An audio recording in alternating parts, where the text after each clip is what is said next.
ব্যবসায়ী থেকে তৃণমূল নেতা টাকা নেবার অভিযোগ ঘিরে তোলপাড়। পঞ্চায়েত প্রধানের স্বামীর বান্ডিল বান্ডিল টাকা নেওয়ার ছবি ভাইরাল। উত্তর 24 পরগনার বিলকান্দা 1 নম্বর গ্রাম পঞ্চায়েত এলাকায় তীব্র চাঞ্চল্য।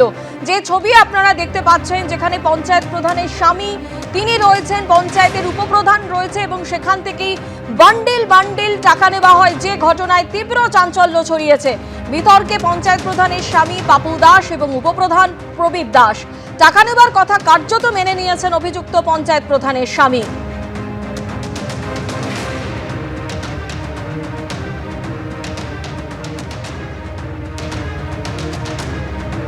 সরাসরি আমাদের প্রতিনিধি সমীরণ পাল আমাদের সঙ্গে রয়েছেন। সমীরণ, একাধিক বিষয় উঠে আসছে, যেখানে পঞ্চায়েত প্রধানের স্বামী তিনি বলছেন যে মাটি কাটার যন্ত্র ভাড়া দেওয়ার টাকা, তাই তিনি টাকা নিয়েছেন, কার্যত তিনি মেনে নিয়েছেন। অন্যদিকে পঞ্চায়েত প্রধান তিনি বলছেন যে বেশ কিছু লোক কাজ করেছিল, তাদের টাকা দিতে হবে, সেই জন্য টাকা নেওয়া হয়েছে, বাকি বিষয়টা তিনি জানেন না।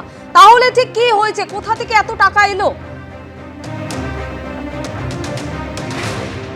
স্বর্ণালী, দেখো, বিজেপির পক্ষ থেকে রাজ্য যুব মোর্চার সদস্য জয় শাহ যে অভিযোগটা করেছে যে একেবারে বিলকান্দা 1 নম্বর গ্রাম পঞ্চায়েতের অন্তর্গত কল্যাণী এক্সপ্রেসওয়ের ধারে দেবরূপায়ণ নগর জলাভূমি ভরাট করে এই নগরী তৈরি করা হচ্ছে। আর এই নির্মাণ শিল্পের সঙ্গে যুক্ত এই ব্যবসায়ী তিনি পুকুর ভরাট করেছেন, জলাভূমি ভরাট করেছেন এবং মাটি কাটা হয়েছে, মাটি ফেলা হয়েছে, ভরাট হয়েছে। ওটা বিষয়টার দায়িত্ব দেওয়া ছিল বিলকান্দা 1 নম্বর গ্রাম পঞ্চায়েতের তৃণমূল প্রধান রীনা দাসের স্বামী পাপু দাসের ওপর। পাপু দাস বলছে এটা 2022 সালের ছবি এবং রীনা দাস বলছেন যে তার স্বামী পাপু দাস এই জমি সংক্রান্ত কিছু কাজ করেছিলেন, তার জন্য মাটি কাটার যন্ত্র অর্থাৎ জেসিবি ভাড়া দিয়েছিলেন এবং বেশ কিছু শ্রমিক দিয়েছিলেন, অর্থাৎ মোটা অঙ্কের টাকা পেতেন ওই ব্যবসায়ীর কাছ থেকে, সেই টাকাই দেয়া হচ্ছিল। কিন্তু প্রশ্ন হচ্ছে যে টাকা দেয়া হচ্ছে সেখানে পরিষ্কার দেখা যাচ্ছে ব্যবসায়ী যখন বান্ডিল বান্ডিল টাকা দিচ্ছেন পাপু দাসকে, সেখানে উপস্থিত রয়েছেন বিলকান্দা 1 নম্বর গ্রাম পঞ্চায়েতের তৃণমূলের উপপ্রধান বাবাই ওরফে প্রবীর দাস। তার সামনে টাকা দেওয়া হচ্ছে। প্রবীর দাস এ ব্যাপারে মুখ খুলতে চাননি, কিন্তু স্পষ্ট দেখা যাচ্ছে ব্যবসায়ী টাকা দিচ্ছেন। এই যে অভিযোগ সামনে এসেছে, গোটা বিষয়টি তুলে তিনি সুকান্ত মজুমদার কেন্দ্রীয় মন্ত্রী তিনি এক্স হ্যান্ডেলে পোস্ট করেছেন এবং বলেছেন যে তৃণমূলের জনপ্রতিনিধি এবং তার আত্মীয়রা টাকা নিচ্ছেন প্রকাশ্যে ব্যবসায়ীদের কাছ থেকে। এই বিষয়টি তিনি সামনে এনেছেন। এতে অস্বস্তিতে পড়েছে তৃণমূল নেতৃত্ব। বাবাই দাস অর্থাৎ প্রবীর দাস তিনি জানিয়েছেন যে আমাদের সঙ্গে থাকো। সোশ্যাল মিডিয়ার ঘটনার ছবি পোস্ট করেছেন বিজেপি সাংসদ সুকান্ত মজুমদার এবং একটি অডিও ভাইরাল হয়েছে। সেই অডিওতে ঠিক কি উঠে এসেছে রাখবো আপনাদের সামনে। বলো ইন্দ্রবাবু। হ্যাঁ বাবুদা, এই সব কারখানা 2000 টাকা করে যা খবর পেলাম। হ্যাঁ, তো আমার কারখানা এক গাড়ি মাল দিলে 2 মাস চলে। আর এই কারখানায় আমার মাসনি হিসাব চলছে। এমন একটা ব্যাপার আমি তোমাকে এটা বলি, এমন একটা ব্যাপার, ওই টাকা পয়সা কার কি কম বেশি ওটা দেখিনি, মোটামুটি কারখানা বেসিস এটা সিদ্ধান্ত করেছে আমাদের বাবাই সাহেব। এখন সব কারখানাকে এটা দিতে হবে। ভালো কথা, খুব ভালো কথা। ভালো কাজ করছে, খুব ভালো কাজ। হ্যাঁ, এটাও ঠিক না বলো? এখন যখন একটা আমার নেতা ঠিক করে, সেখানে আমি তার উপরে কথা বলার তো আছে না। আচ্ছা বাবুদা, তোমাকে আমি একটা কথা বলছি, দাদা হিসাবে তোমাকে আমি কথা বলছি। হ্যাঁ, ধরো আমি এই কারখানা আমার আর দরকার নেই, ঠিক আছে? এই চাপ আমি নিতে পারছি না। তুমি যদি বলে দিও তাহলে। হ্যাঁ, না তুমি যদি পারতো, তুমি তো আমার পাড়ার সদস্য, তুমি তো আমার পাড়ার জনপ্রতিনিধি। হ্যাঁ, তুমি যদি পারো আমার এই দুটো কারখানা তুমি কাউকে দিয়ে চালাও, আমার দরকার নেই। কেন এই চাপ আমি আর নিতে পারছি না দাদা। আমার তোমরা যে সিস্টেম শুরু করছো, এক সময় এক একটা সিস্টেম শুরু করছো, এক সময় কারখানা কেড়ে নিচ্ছ, আবার কারখানা দিচ্ছ, আবার এক একটা নিয়ম তৈরি করছো, আমার দরকার নেই দাদা। হ্যাঁ, আমি চাষবাস করে খাবো দাদা, খুব শান্তিতে থাকবো, কোনো দরকার নেই দাদা। তোমরা যা শুরু করেছো আমার আর দরকার নেই। দাদা তুমি খুব ভালো কাজ করছো, তুমি খুব ভালো কাজ করছো। বাবাইর সাথে কথা বলে ব্যাপারটা নিয়ে। হ্যাঁ, বাবাই তোমার সাথে কথা বলার কথা নিশ্চয়ই বলেছে। হ্যাঁ, তোমাকে কে বলেছে? বাবাই বলেছে তো? খুব ভালো ভালো ভালো না, বাবাইদা আমাকে তো দেখা করে বললো, যেহেতু তুমি তো আমার পাড়ার জনপ্রতিনিধি, তুমি প্রথম তো এই সিস্টেমটা তৈরি করেছো, তা এক একটা জিনিস তৈরি করছো, সেটা তুমি তৈরি করো। আমার দাদা ভাই, আমার এই চাপ দিও না। হ্যাঁ, আমার খুব প্রেশার হয়ে যাচ্ছে, বুঝতে পারো তো? আমার দরকার নেই ভাই, আমি এই খেটে খাবো, অনেক শান্তি থাকবো। হ্যাঁ, তুমি আমার দুটো কারখানা আছে, যাকে খুশি তুমি তাকে দিয়ে করো। বিজেপি সাংসদ সুকান্ত মজুমদারের পোস্ট করা সেই অডিও কিন্তু আপনাদের সামনে তুলে ধরলাম।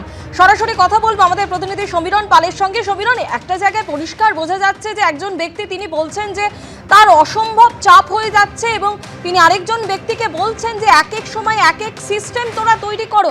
এই সিস্টেম কারা তৈরি করছে, কেন তৈরি করছে? একেবারে স্বর্ণালী, যেটা এলাকার মানুষ অনেক আশায় বুক বেঁধেছিলেন, কল্যাণী এক্সপ্রেসওয়ে লাগোয়া বোদাই শিল্প তালুক, সেখানে অনেক কারখানা তৈরি হবে, কর্মসংস্থান তৈরি হবে, কিন্তু তুমি শুনলে যে টেলিফোনে যে কথোপকথন, তাতে রীতিমতো আতঙ্কিত এবং খুব হতাশ এই ব্যবসায়ী যে কিভাবে ব্যবসা চালাবেন। 2000 টাকা করে প্রতি মাসে তোলা সেটা দেওয়া সম্ভব না এবং এভাবে তিনি ব্যবসা চালাতে পারবেন না। রাজ্যের মুখ্যমন্ত্রী মমতা বন্দ্যোপাধ্যায় যখন শিল্প টানার জন্য শিল্পপতিদেরকে উৎসাহিত করছেন রাজ্যে আসার জন্য, তখন দেখা যাচ্ছে শাসক দলের নেতারা তোলাবাজি করছেন এবং এই শিল্প ছোটখাটো উদ্যোগীদের কাছ থেকে টাকা চাইছেন। এই যে আব্দুল সাহিদ, তৃণমূলের পঞ্চায়েত সদস্য, যার ডাকনাম বাবলু, যার সঙ্গে এই ব্যবসায়ীর কথোপকথন হচ্ছে, তিনি স্পষ্ট উল্লেখ করছেন, কার নাম উল্লেখ করছেন, বাবাই ওরফে প্রবীর দাস, যিনি হচ্ছেন খড়দা ব্লক তৃণমূল কংগ্রেসের যুব তৃণমূলের সভাপতি তথা বিলকান্দা 1 নম্বরের তৃণমূল উপপ্রধান। তার নাম করে টাকা চাওয়া হচ্ছে। আমরা কিছুক্ষণ আগে বাবলু ওরফে আব্দুল সাহিদের সাথে কথা বলেছি।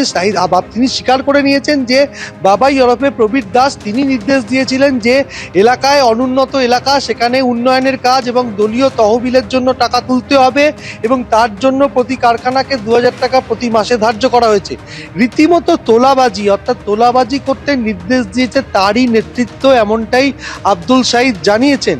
এবং দলের শীর্ষ নেতৃত্ব যখন বলছে যে কোনো তোলাবাজি বরদাস্ত করা যাবে না, কোনো দুর্নীতি বরদাস্ত করা যাবে না, এক্ষেত্রে দেখা যাচ্ছে একইভাবে যে প্রবীর দাসের সামনে ব্যবসায়ী কোচা কোচা টাকা দিচ্ছেন প্রধানের স্বামীর হাতে, তার পাশাপাশি ব্যবসায়ীকে হুমকি দেওয়া হচ্ছে, তোলা চাওয়া হচ্ছে 2000 টাকা করে। কার নাম করে? না তৃণমূলের উপপ্রধানের নাম করে।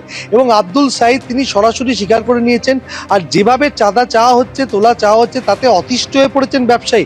তুমি শুনলে যে কথোপকথনের মধ্যে তিনি হতাশা প্রকাশ করছেন যে এভাবে তিনি আর কারখানা চালাতে পারবেন না। এই বোদাই শিল্প তালুক তৈরি হয়েছিল ছোট ছোট উদ্যোগপতিদেরকে সুযোগ দেওয়ার জন্য, তাদের কাজ এবং তার পাশাপাশি কর্মসংস্থান, কিন্তু সেখানে দেখা যাচ্ছে এইভাবে তোলাবাজিতে তারা ব্যবসায়ীরাই হতাশ হয়ে পড়েছে। স্বর্ণালী, ধন্যবাদ। যার বিরুদ্ধেই টাকা নেওয়ার অভিযোগ, অর্থাৎ যে ছবি আমরা দেখতে পাচ্ছি যেখানে তৃণমূল পঞ্চায়েত প্রধানের স্বামী রয়েছেন এবং তিনি কার্যত মেনে নিয়েছেন যে তিনি টাকা নিয়েছেন, যদিও তিনি বলছেন যে মাটি কাটার যন্ত্র ভাড়া দেওয়ার টাকা। সেই অভিযুক্ত পাপু দাস তিনি কি বলছেন এবং পাশাপাশি পঞ্চায়েত প্রধান তার কি বক্তব্য রাখবো আপনাদের সামনে। ধরুন আমি আপনার কাছে টাকা পাই, আপনি যদি আমাকে টাকা দেন, সেই টাকা কেউ সেই ছবি যদি টুইট করে, তবে এরকম একটা অনেকদিন ধরেই মেলাইন করার চেষ্টা চলছে। আমাদের ওই মিস্টার শেখর দেবনাথ, আমাদেরই এখানে ওনার হাউজিং প্রজেক্ট আছে, ওনার ওখানে কিছু কাজকর্ম আমরা করে থাকি। ওনার ওইখানে ধরুন জেসিবি, আমরা পার ডে হিসাবে জেসিবি ভাড়া নেয়, ঠিক আছে, তারপর লেবার, ওনার ওখানে হাউজিং প্রজেক্টের কাজ হয়, ঠিক আছে। এবং আমাদের এগ্রিমেন্ট আছে এবং প্রত্যেকটা আপনাদের দেখিয়েছি, প্রত্যেকটা ডেট বাই ডেট উনি যে পেমেন্ট দেয় তার ওনার সাইন আছে এবং এখনো আমি ওনার কাছে অনেক টাকা, এটা 2022 সালের ঘটনা। তখন এত 2022 সালে অত ক্যাশের ইয়ে ছিল না। আর এই টুকটাক ধরুন জেসিবির টাকা, লেবারের টাকা, এ তো অনলাইন করা যায় না। হ্যাঁ, কারিগরি টাকা এখন মানে অ্যামাউন্টটা ধরুন এক মাসের জেসিবির টাকা হিসাব করুন, পার ডে যদি পার আওয়ার 800 টাকা করে যদি জেসিবি চার্জ দেয়, সে তো 2022 সালের ঘটনা, এখনকার তো নয়। শেখর দেবনাথ এখানে কাজ করিয়েছেন বলতে আমাদের এখানে ছেলেদেরকে দিয়ে মাটি যে এখানে যেত সেখানে উনি প্রজেক্ট ভরাট করবেন, লো ল্যান্ডকে ভরাট করে উঁচু করবেন এবং তারপরে উনি জমি বিক্রি করবেন। এবার সেক্ষেত্রে যে গাড়ি চলতো সেক্ষেত্রে আমাদের কিছু টাকা সেখানে পাওনা ছিল। এবার তার যে মানে পাড়ার ছেলেরা বা কিছু এরকম হয়তো কোনো একটা যে মাটির গাড়ি চলে যায়। এবার স্বামীকে দেখুন, এখানে যেটা উপপ্রধান রয়েছেন এবং আমার হাজবেন্ড রয়েছেন, ঠিক আছে, তারা সেই জায়গা থেকে যে কিভাবে ওখানে বা শেখর দেবনাথ এই ছবি তুলেছে কিনা অত ডিটেলস বিষয়টা আমার কিছু যেরকম জানা নেই। আর এখানে প্রধান আমি যেরকম দেখলাম, এক্ষুনি দেখলাম যে প্রধান এবং উপপ্রধানের নাম দিয়ে লেখাটা রয়েছে, এ বিষয়ে আজকে আমার কিছুই জানা নেই। ছবিতে দেখা যাচ্ছে টেবিলের উপর অনেক টাকা রয়েছে। এবার দেখুন অনেক টাকা বলতে যদি কিছু হিসেব নিকেশের ব্যাপার থাকে সেক্ষেত্রে তথ্য আপনাদের কাছে তুলে দেওয়া যেতে পারে। সেক্ষেত্রে আমি উপপ্রধান এবং হাজবেন্ডকে ডেকেও নিতে পারি যে তাদের কাছে লিখিত উত্তর চব্বিশ পরগনার বিলকান্দা 1 নম্বর গ্রাম পঞ্চায়েত এলাকায় তীব্র চাঞ্চল্য, বিতর্কে পঞ্চায়েত প্রধানের স্বামী পাপু দাস এবং উপপ্রধান প্রবীর দাস। আর এই নিয়ে শুরু হয়েছে রাজনৈতিক তরজা। ওই ভিডিও তো এখন এআই করে সবই করা যাচ্ছে, ওসব ভিডিও মানি না। প্রমাণ দেবেন, কথা বলবো। যাদের লোকেরা হাজার হাজার কোটি টাকা নিয়ে পালায় দেশ থেকে, ধরে আনতে পারে না, কথা দিয়েছিল 15 লাখ করে টাকা আমাদের পকেটে ঢুকিয়ে দেবে, তাদের মুখে এই কথাগুলো মানায় না। এর কতটা সত্যি আছে ভাই এখন আমি কিচ্ছু বলতে পারবো না। আমার মুখে বসিয়ে দেওয়া হবে কালকে যে আমি ও টাকা চাইছি, আমি মানি না, প্রমাণ চাই আমার।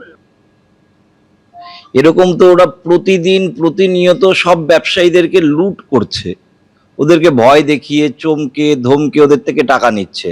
আর যেই ফটো সামনে এসছে শেখর দেবনাথের থেকে পয়সা নিচ্ছে, পুরো দেবরূপায়ণটা তো একটা জলা জমি ছিল, ওটা লো ল্যান্ড ছিল, ওটাকে পুরো ভরাট করে ফিলিং করে ওখানে একটা কনস্ট্রাকশনের জায়গা তৈরি করেছে। তো এই বাবাই, ও টাকা নেবে না তো কে টাকা নেবে? ও তো ওখানে দেবরূপায়ণের মালিককেও লুটে নিয়েছে, ওই মালিক তো এখন সুইসাইড করার অবস্থায় চলে গেছে। এবিপি আনন্দ, এগিয়ে থাকে, এগিয়ে রাখে।